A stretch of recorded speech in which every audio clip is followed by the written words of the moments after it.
प्रिय श्रद्धालुओं, जय श्री कृष्ण, जय श्री राम, जय श्री राधे राधे, जय श्री महाकाल।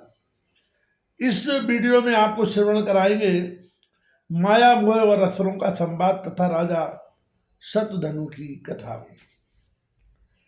श्री पराशर जी बोले, हे मैत्रेय, तदनंतर माया मोह से देवताओं के साथ जाकर देखा कि असुरगण नर्मदा के तट पर तपस्या में लगे हुए हैं।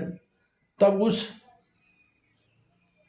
मयूर पिछुधारी दिगंबर और मुक्त केश माया मोह ने असुरों की अति मधुर वाणी में इस प्रकार कहा।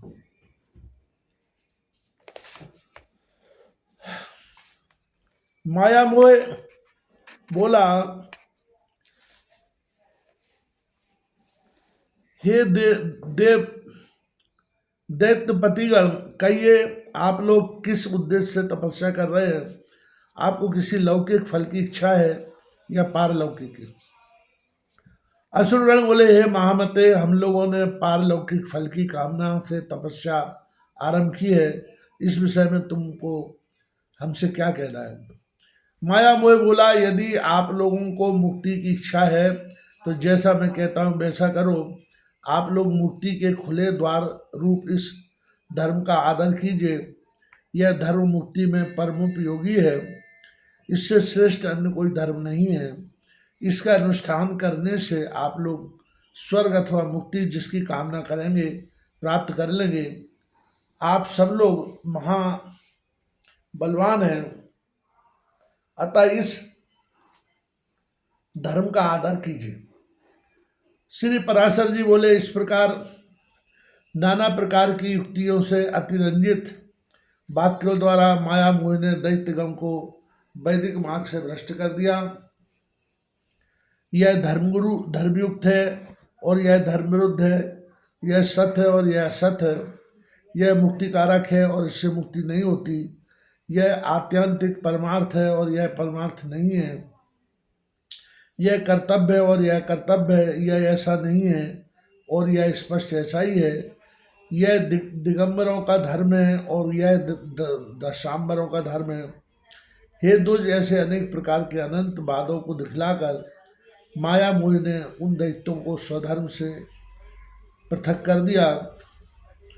माया मोह ने दैत्यों से कहा था कि आप लोग इस महाधर्म को अरहत अर्थात इसका आदर कीजिए। अतः उस धर्म का अवलंबन करने से वे अरहत कहलाए। माया मोह ने असुरगण को त्रयोधर्म से विमुख कर दिया और वे मोहग्रस्त हो गए तथा पीछे उन्होंने उन दैत्यों को विषी धर्म में प्रवृत्त किया। उन्होंने दूसरों ने तीसरों को, तीसरों ने चौथों को तथा उन्होंने औरों को इसी धर्म में प्रवृत्त किया। इस प्रकार थोड़े ही दिनों में दैत्यगण ने वेद त्रयी का प्राय त्याग कर दिया। तदनंतर जितेंद्रिय माया मोह से रक्त वस्त्र धारण कर अन्यान असुरों के पास जा उनसे मृदु, अल्प और मधुर शब्दों में कहा, हे असुरगण, यदि तुम लोगों को स्वर्ग अथवा मोक्ष की इच्छा है तो पशु हिंसा आदि दुष्कर्मों को त्याग कर बोध प्राप्त करो।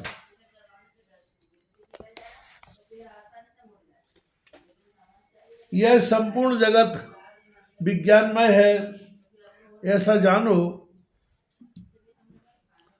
सो वाक्यों पर पूर्णता ध्यान दो।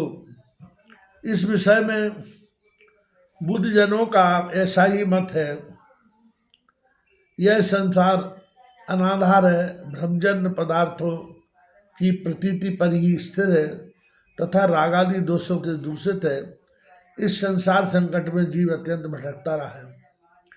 इस प्रकार बुद्ध्यत जानो, बुद्ध्यर्व समझो, बुद्धत जानो आदि शब्दों से बुद्ध धर्म का निर्देश कर माया मोह ने दैत्यों से उनका निज धर्म छुड़ा दिया।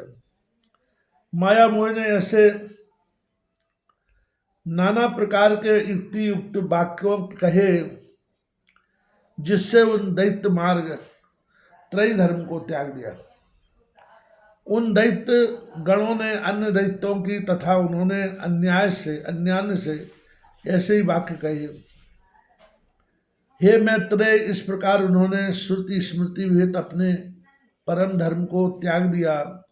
हे दुज मोहधारी माया मोह ने और भी अनेकानेक दैत्यों को भिन्न भिन्न प्रकार के विविध पाखंडों से मोहित कर दिया।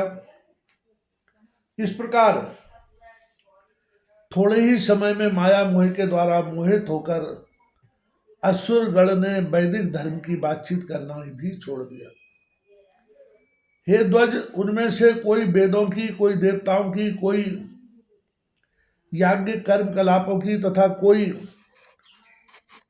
विप्रों की निंदा करने लगे। वे कहने लगे, हिंसा से भी धर्म होता है और यह बात किसी प्रकार युक्ति संगत नहीं है। अग्नि में हवि जलाने से फल होगा, यह भी बच्चों की सी बात है।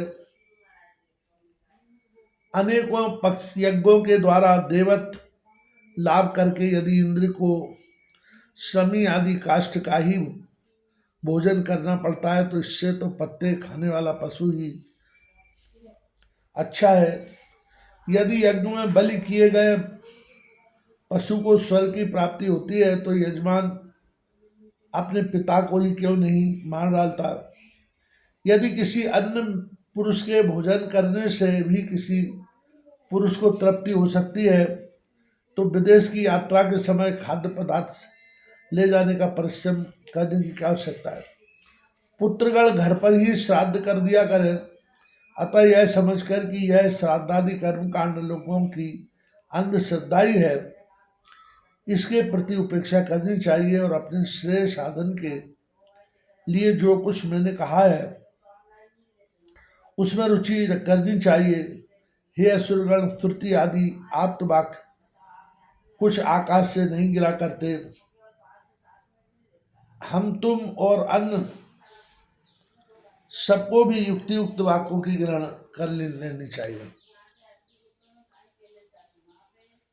श्री पराशर जी बोले, इस प्रकार अनेक युक्तियों से माया मोह ने दैत्यों को विचलित कर दिया, जिससे उनमें से किसी की भी वेद त्रय में रुचि नहीं रही। इस प्रकार दैत्यों के विपरीत मार्ग में प्रवृत्त हो जाने पर देवगण खूब तैयारी करके उनके पास युद्ध के लिए उपस्थित हुए। हे ध्वज, तब देवता और असुरों में पुनः संग्राम छिड़ा। उसमें सन्मार्ग विरोधी दैत्यगण देवताओं द्वारा मारे गए। हे ध्वज, पहले दैत्यों के पास जो स्वधर्म रूप कवच था उसी से उनकी रक्षा हुई थी। अब की बार उसके स्पष्ट हो जाने से वे नष्ट हो गए। हे मैत्रेय, उस समय से जो लोग माया मोह द्वारा प्रवर्तित मार्ग का अवलंबन करने वाले हुए वे नग्न कहलाए, क्योंकि उन्होंने वेद त्रय रूप वस्त्र को त्याग दिया था।